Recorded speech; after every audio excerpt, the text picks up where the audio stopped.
The level of the sea surface can actually be influenced by the air pressure above it. When we have relatively colder air descending towards the sea, it can actually create high pressure at the sea surface, and this high pressure can push down that sea surface, and this is called a negative surge. A negative surge can bring down the level of a high tide. However, when we have warmer air rising up, this can generate low pressure at the sea surface.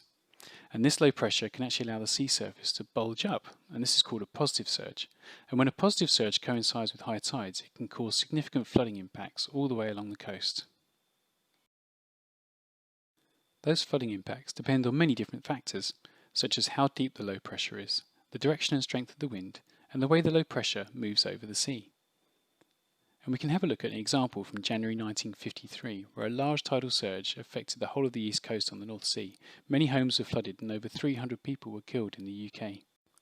The red dotted line shows the path that this low pressure took from the Atlantic into the North Sea, and you can see that that low pressure travelled all the way down the North Sea, down the east coast of the UK. This generated a large tidal surge, but also, as winds travel anti-clockwise around a low pressure system in the northern hemisphere, it also brought with it strong northerly winds along those white lines which are called isobars, and this generated large damaging waves on the coast.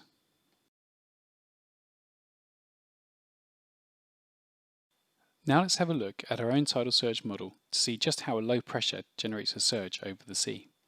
The tidal surge model is actually quite easy to build, so it's made of two main parts. It's a manual siphon, which you can use to clean out fish tanks available from pet shops, and just a normal kitchen plastic funnel. Luckily my two fit together well already, and I just had to put a bit of waterproof tape around it to keep a waterproof seal. The way the model works is you pump the siphon, and just like a low pressure system over the sea, that reduces the air pressure underneath it in the funnel, and in a minute we'll see what that does to the water surface. So let's try it in the water now.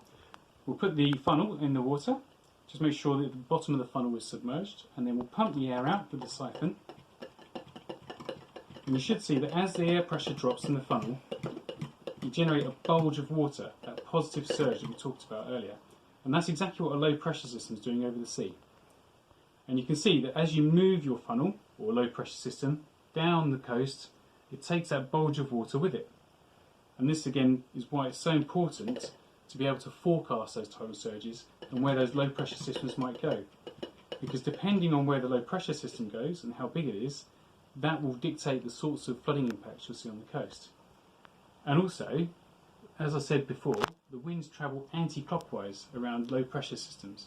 So depending on the shape and the size and the movement of that low pressure system, you'll get different strengths and directions of winds, which can be very damaging on the open coast. And that's the tidal surge model. And here are some of the impacts you might see during a tidal flood.